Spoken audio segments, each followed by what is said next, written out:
Cool. Jack, we come into this game off the back of an impressive performance and win over Rangers in the semi-finals. Has there been an extra bounce in training following that? Well, I think when you win a game and you play well within it, it means that when you return to work, as you did on the Monday morning, there was that palpable excitement and optimism around the group. And I think there's always an honesty about them and a recognition that when they play well and they don't play well. So they understand that they won the game on Sunday because they did all aspects of the game very well. So yeah, it's good for us to go into this period that lies ahead in that frame of mind. And it gives the group, I think, a reminder that they are a good team, that they're good players and they're a good squad, as long as they keep understanding and remembering why that is the case. You talk about the period ahead. There's 12 games in 41 days. How do you prepare for so many fixtures in such a short period of time? Well, the enforced break we had allowed us to get to look ahead to that period, if you like, albeit there was an extra game thrown in because of our progress to the cup final.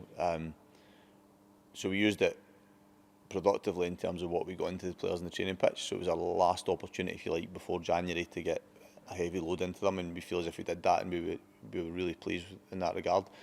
And then from a scheduling point of view, we fairly organised anyway, and the players know in advance what they're doing. So we've just had to look at that sensibly. And then the medical performance department, led by Nathan and Colin Clancy, then have to, their I'm not saying their involvement increases because we have it all the time, but I think their importance becomes even greater because there's going to be a reliance upon the players to ensure that they get them ready in the best possible way. So I think we've prepared well for it. We've got a really good, robust department in that regard. So we'll be as good as we can be through that period. It'd be really important, obviously, managing the players' load. You spoke in the main press conference about some players probably barely even touching the training pitch because you have to manage the time that they've had in their legs, the minutes that they've played already, and then get them ready for a game. Yeah, I mean, because it's not only people will point to fatigue, but players they're pretty robust in that regard, and they're fit, and the work you do pre-season, and then when you have opportunities like the enforced break, it allows you to top that up, if you like. But what you've got to take into account is knocks and kicks and soreness, because the demands of the game at the top level are big. So that happens, and often it's the match day plus two that is the sorest for players. So in essence, a lot of times for us that match day plus two is turning into the last day before a game as well. So said it's not something that other clubs don't have to deal with, and some other clubs don't have to deal with this month. Europe was a good help for us in that regard, and then the experience of Sunderland, the 63-game season. So I'm kind of used to it as a manager, but it does very much limit the time you're on the training pitch, and even from a tactical point of view, you have to adjust because you probably do a lot more inside and with the players on a screen than you can do on the grass. How important is it now that the squad is strong and there is depth there and options for you to choose from? Well, we're going to need it. So the less injuries you have helps. The more your important players stay fit helps. Very obvious things to say. So even getting into this period, initially having Christian back fit is a massive boost because of that area of the pitch that he plays in and the probably lack of depth that we've got in that area. But then you lose Ryan through suspension for tomorrow night, so that's you one down again. So there's going to be that continual juggling of the squad and asking players to dig deep and asking players to come in from periods of inactivity and then be good.